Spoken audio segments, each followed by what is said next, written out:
The new expansion was just announced, coming August 1st with 145 new cards. Titans! Going off of first impressions, it seems like Titans is going to reward a lot of value and big effects later. So we're gonna see if we can get to the late game and collect all this value. Well, let's take a look at 14 cards, beginning with the Titan mechanic. Eonar the Lifebinder, 10 mana Druid Legendary, 5/7 Titan. After this uses an ability, summon a 5/5 Ancient with Taunt. So this is a good card to cover because it introduces what a Titan is. When you play Eonar, when she's on the board, including the very first turn when you play her, you can click her and then use one of her 3 abilities. Eonar's abilities are 1. Spontaneous Growth, draw cards until your hand is full. 2. Bountiful Harvest, restore your hero to full health. 3. Flourish, refresh your mana crystals. So those are big abilities, and certainly it seems to me on first impression that any druid that plans on making it to 10 mana is going to want Eonar the Lifebinder, because at the very least that's a 0 mana 5/7 which comes with a 5/5. But of course this could be the card that full heals you back to full when you make it to the end as your big reward for playing a big late game control deck, of which there are currently druid decks that do that. Needless to say, I think the card is balanced around using one ability, because Titans can only use one ability a turn. But on the next turn, instead of attacking, note that they can't attack until you've used all their abilities, then you can use another ability. It reminds me of choose one for all Titans. So not just the druid ability. Choose one of 3 options. All the options tend to be pretty good. So again, I feel like the balance point for most of these Titans are use one ability, card's pretty good. Just good default card. Use 2 abilities, card is absolutely insane. And then Norganon, which is the Mage Titan. 6 mana 3/8 Titan.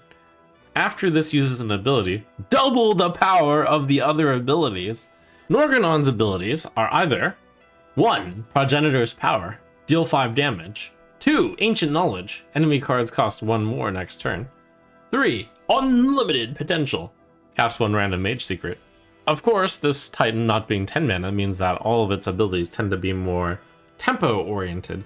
And also this Titan has a very unusual ability where using an ability makes the second ability twice the power, and then if you manage to use all 3 abilities, the third ability has quadruple the power.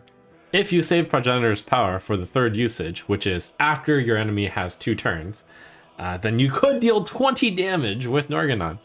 The deal 5 and like just cast 1 random Mage Secret, those, even when you just cast them on the baseline, that makes a Norganon pretty good. Like if you imagined it was like Battle Cry, choose one, either cast a random Mage Secret or deal 5 damage. Like for the stats, that's already pretty good. But you always have to remember that Titan means that it's a very high priority target for the opponent, especially with this text where it's double the power. If your opponent doesn't kill this thing after you use one thing, and it's hard to kill, it's 6 mana, 8 health, then you're going to get a second thing off, and the second thing is immense value. Immense power. So a very exciting first look at 2 of the 11 Titans. Worth mentioning, apparently according to lore, there are 9 Titans in the World of Warcraft canon. So since there are 11 Hearthstone classes, and each one is getting their own unique Titan, there's going to be 2, presumably if I'm doing the math correctly, 2 classes who will get a new unique Titan that's not from the World of Warcraft universe as of now. So Paladin, we got the sneak peek, is getting Amitis, the Peacekeeper. She's looking pretty cool. The other major mechanic is Forge. So what is Forge? Well, let's take a look at Embrace of Nature, a druid 1 mana spell. Draw a choose 1 card. Forge, it has both effects combined. So how Forge works is that you can spend 2 mana in order to drag this card to your deck, kind of similar to Tradable and how that would work. And then you will get the Embrace of Nature upgraded version, which instead of drawing a choose one card, will draw a choose one card with both effects combined. And this little innocent looking card could actually be the main reason why Druid like gets a new archetype. You put Embrace of Nature in, and then you put really big choose one cards. You cast the Drum Circle for 7 mana, and you're actually going to get 5/4/6s with Taunt. Essentially, it would make it so that for 3 mana, you underload, pay up front and get the effect later. You underload, pay now, get a big effect later, a really big effect. In the case of Drum Circle, for 3 mana now, you're getting a 7 mana effect later. And we got a nice simple Cyclopean Crusher here. 3 mana, 3/3 neutral with Rush. Forge, gain +3/+2. Yeah, 3 mana, 3/3 Rush whenever you want. Meh, whatever. But 3 mana, 6/5 Rush if you Forge. And on turn 2, I think Forge kind of has a small high roll chance where if you Forge on turn 2, that's often one of your best plays. Because you're gonna hero power on turn 2? That's not very good, but better than nothing. Well, Forge is actually insane because if you underload, spend the 2 mana on turn 2, on turn 3 you get a 6/5 Rush, which is quite good. We got a special third leaked Forge card because this card was apparently in the reveal video, but there was only 1 frame of it. But the people have reconstructed it, so this may not be the final version, but a Mage Molten Rune, 3 mana, deal 3 damage, add a random spell to your hand, Forge, this casts twice.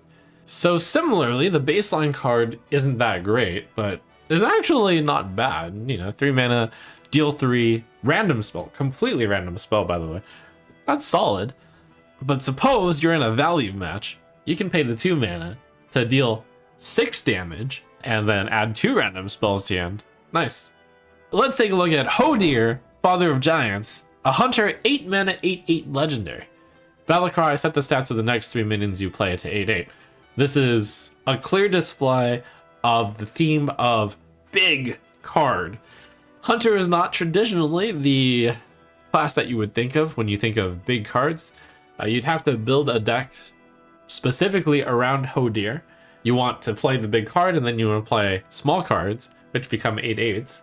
You want to make sure that you have a deck that goes long because you have to first play the 8 mana 8/8, and then you have to have a few turns where you play probably 2 extra turns of small minions to get to 8/8s. You don't necessarily want to play all the minions on the 1 turn because then your opponent could just clear all of them with 1 board wipe spell. But yeah, cool direction for Hunter. Gonna have to see the other Hunter cards to make sense of whether or not they have a reasonable set of cards for this. You got a neutral card, Son of Hodir, which also showcases the idea of big stuff and giants. 8 mana, 8/8, Battlecry, shuffle 4 8/8 giants into your deck that are summoned when drawn. So that is, in fact, 40/40 in stats for 8 mana. A little bit slow, but if the meta gets slow enough and value versus value decks happen, Son of Hodir is such a incredible tech card to put into exactly that format. Another big card enabler is the Warlock Forge of Will's locations. So locations are once again coming back. Looks like locations are going to be a mainstay. 3 mana, 2 durability, 2 uses. Choose a friendly minion, summon a giant with its stats and rush. So Big Warlock is currently a deck, and Forge of Wills looks like a great card in that deck. Indeed, it reminds me a lot of a great card that Handlock, or a Handlock type of deck, would love to have. Well, Magnetic's back because Titans have some history with mechanized units. For Rogue, there's SP3Y3D3R, a 3 mana 3/4 mech beast with magnetic and stealth for 1 turn. Perhaps this is a hint that mech rogue may be a thing, because, I mean, certainly if you have magnetic on a spider, then that implies that rogue's going to want mechs. So maybe there's going to be a key mech that you protect with magnetic, and then it'll stealth the card as well for a turn. Paladin is getting a Noble Mini Bot mech, 2 mana, 2/3, magnetic. After this attacks, give a random minion in your hand, +1/+1. That seems like a really powerful card to play on too, but an even more powerful card to play if on turn 1 you were to play a mech, and then on turn 2 you were to magnetize Noble Mini Bot onto the mech, and then attack with it, and then immediately get a +1/+1 onto the random minion in your hand. Mech Paladin is a pretty good deck, so Noble Mini Bot seems like it could just go into a Mech Paladin type of deck. Here's a mech for Mage. Inquisitive Creation, 4 mana, 3/4. Battlecry, deal 1 damage to all enemy minions. Improved by each spell school you've cast this game. You know, this card is actually pretty good if you just cast one card that has a spell school to it, because that'll make this card 4 mana, 3/4. Battlecry, deal 2 damage to all enemy minions. Like, that's already quite good, so you don't have to go too overboard the spell schools. But this is a hint that spell schools might matter for Mage, which means that you may want to have a mech deck with spell schools. Again, we'll have to see the rest of the cards, but the Molten Ruin is a bit of a hint as well, because you're adding random spells to your hand, and those could have crazy amounts of spell schools. In time for a few miscellaneous cards, we got Tyr, 7 mana, 4/5 legendary minion. Battlecry, resurrect a 2, 3, and 4 attack Paladin minion. So this is going to be a card you're going to want very specifically lined up with very specific Paladin minions. I think Tyr implies that maybe there's going to be some sort of control Paladin deck that has really specific attack minions, maybe big stuff, because this does naturally flow into a Noyo Troop with 3 attack, or the Colossal at 4 attack. But clearly, there is a potential for huge value here.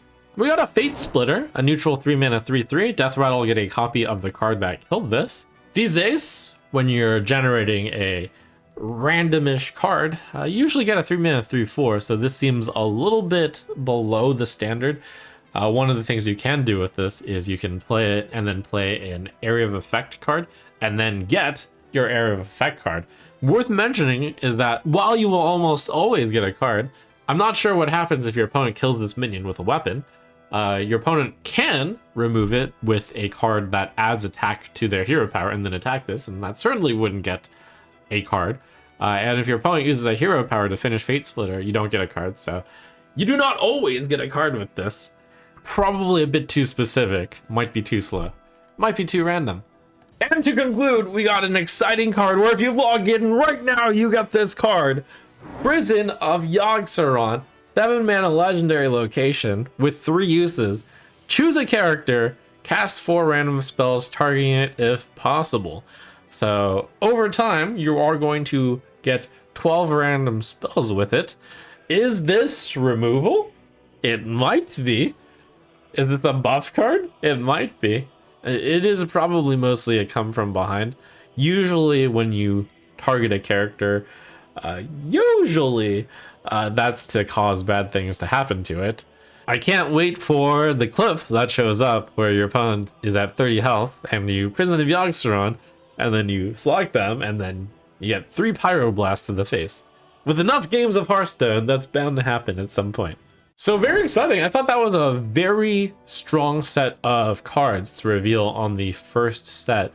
We got to appreciate the new mechanics, Titan, which is clearly going to be similar to Colossal in that each class is going to get what I would assume to be quite a strong legendary card. Forge, which is a value over time mechanic where you spend a little bit of time to upgrade a card and then get a good effect later. And then you have the general theme of just big cards. You know, we're talking about 8/8 giants. Are we going to get tools to slow down stuff, slow down aggro, so that we can have value versus value matches? I'm pretty excited for this set.